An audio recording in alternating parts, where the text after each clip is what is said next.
How y'all doing, fellas? How you doing on this fine evening or morning or whenever you're watching this? I've finally done it. I finally reached the big three. Continuing on with SWANSTEMBER, we've got Swans' 12th album released in 2012, The Seer.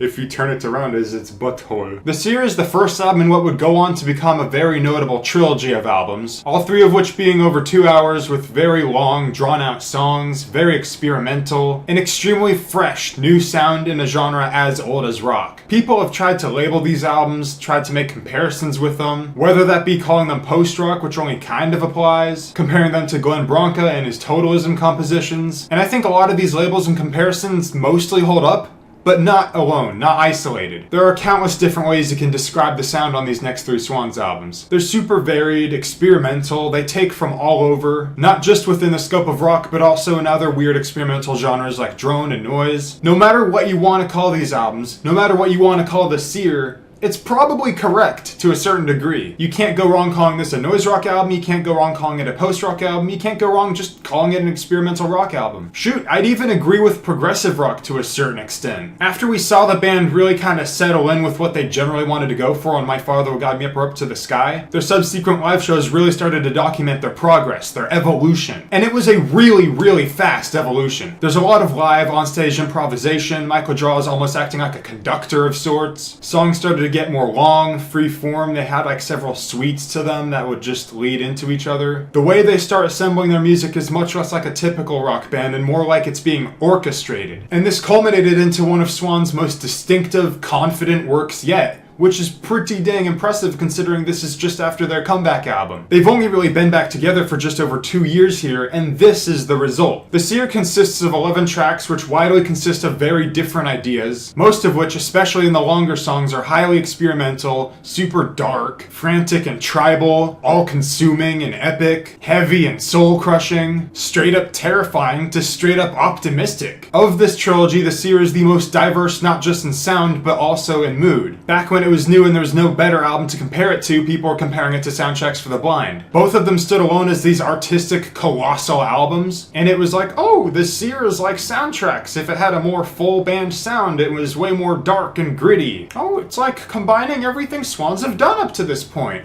Actually, I still agree with that one. The experimentalism, the darkness gets pushed here way harder than it was on My Father Will Guide Me Up to the Sky. There isn't as much leftover folk influence from Angels of Light, but it is still present here. The Wolf, Song for a Warrior, and the last section of A Piece of a Sky all scream of this. But I'd say now more than ever, this is an album where Gerard pushes his music into very different territory. This is a very new sound for him, a very different approach from what he was doing in the original Swans. Like, yeah, it's the same length and ambition as Soundtracks, but it's got a completely different sound palette, which is pretty impressive considering both albums do a lot of stuff. Nothing that Swans have done up to this point sounds anything like the title track, for example. The song starts out with this long drone with a lot of different instruments, including bagpipes. This fades into a slightly more traditional song segment, a very dark, hypnotic, rhythmically inviting rock segment, and this just continues to build up until everything just feels like it's slamming down on you. And from here, there's a huge segment of the song where everything just gets super heavy and spread out. The drums, the guitars, even bells just all hammer down on you, with the same heavy, doomy feeling as early Black Sabbath. Eventually things die down and there's a harmonica that starts to lead you to the next part of the journey. And another hypnotic little rock segment at the end comes in, but now Gerard is like just mumbling nonsense. He's just using his vocals to help add to this dark, groovy feeling. The entire song is just one straight up adventure in sound. It clocks in at a whopping 32 minutes, and it's just one of the examples of all the songs on here that do this kind of thing. There's Lunacy, which kind of makes you feel like you've joined some sort of cult. There's Mother of the World that uses these short, primal repetitions that really make you feel like you're being hunted down by a wild animal. There's something really epic and cinematic feeling about Avatar. Just makes you feel like you're in the midst of this incredible event. And it also kind of reminds me of Christmas for some reason. There's A Piece of the Sky, which basically goes from drone to post-rock to a very beautiful country song. The closer, Apostate, has this really long, tense build-up into one of Swan's most tribal, frantic songs, which really gives off the feeling of someone going insane. By the end of the song, Gerard legit just sounds like this mad dog.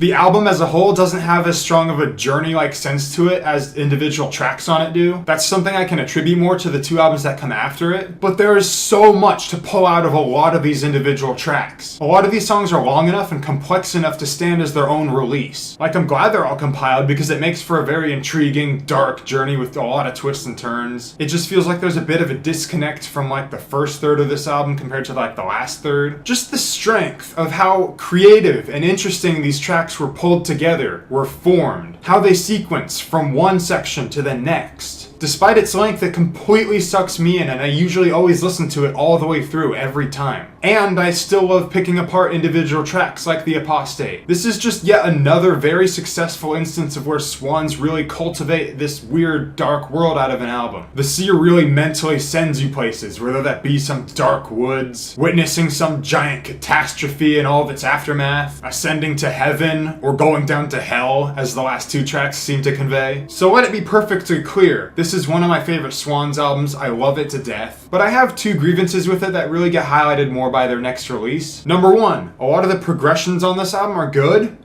but they could have been better. They could have had a little more thought put into them. You also heard a bit of this with My Father and No Words, No Thoughts, but there's a lot of moments where after some long stretch of this hypnotic rock, the music will quiet down a bit, Draw will kind of finish whatever refrain he's on, and when the music comes back in, there's not that much fundamentally different now. It kind of just is the same as before, only now there's no Draw, and maybe several instruments are just mixed a little louder. I'm gonna super fast forward here to The Glowing Man for a second. There's just some songs like The World Looks Red, The World Looks Black, where I listen to it and I think, oh, if this were on the Seer, this ending would have probably shifted into something they were just doing, but instead it's much more dynamic than that. It takes a change, it is drastically different from before, but it still subtly works its way into everything that was going on before it. I guess to summarize this point, the Seer is probably the most predictable of these three albums in terms of its progressions. Some of the progressions on these tracks are completely out there, they just completely change genre, but then there's other moments where it's like, oh, it's the same groove, only now there's more backing vocals. My second grievance is that there's some songs that really just don't feel like they belong. Maybe it's because comparatively speaking, some of these shorter tracks just feel that much shorter compared to these longer tracks. But most of the shorter tracks kind of just come off like little interludes. They're way more simple, there's not as much going on with them, and going through them kind of just feels like you're killing time before Avatar starts. But let me make it super clear that I am not including 93 Avenue B Blues in this. 93 B Avenue Blues is the scariest song on the album. It is largely an instrumental, almost gives off this feeling of some demonic creature lurking in the darkness. This is a song without any traditional structure to it. Sometimes percussion will really stab out at you from the darkness. Many layers of Draw's vocals will come in going,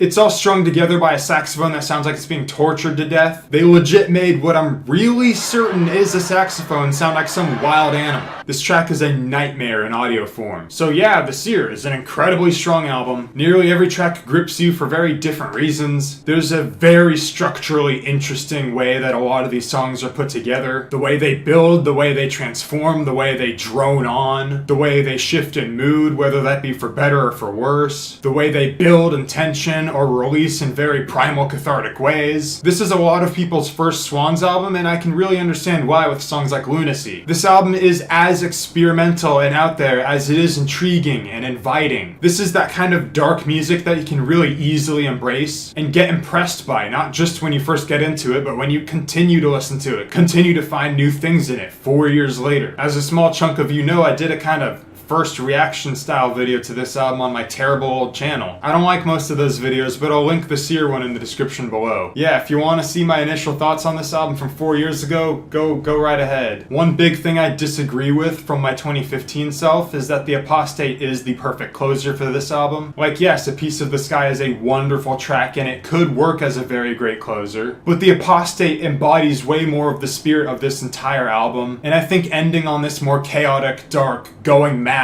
kind of note, especially with all the percussion at the end, really drives home just how maddeningly dark this entire journey has been. They even bring back the sax from 93 Avenue B Blues. Whatever. Point is, love this album since I listened to it in 2015, love this album even more in 2019. Tune in next time for the album whose cover is basically just saying goo goo gaga, goo goo gaga. Haha, baby. Oh my gosh, it's so hot in here. Why do I always turn off the AC just to film? Like, I get that I don't want the AC going on in the background. Wait a second, I should have had the AC going on in the background because that ties in with The Wolf, which basically sounds like Michael Giroir's air conditioner started going on. That would have been perfect, and it would have been a perfect excuse for me to not be hot while I was filming. Darn it, rats!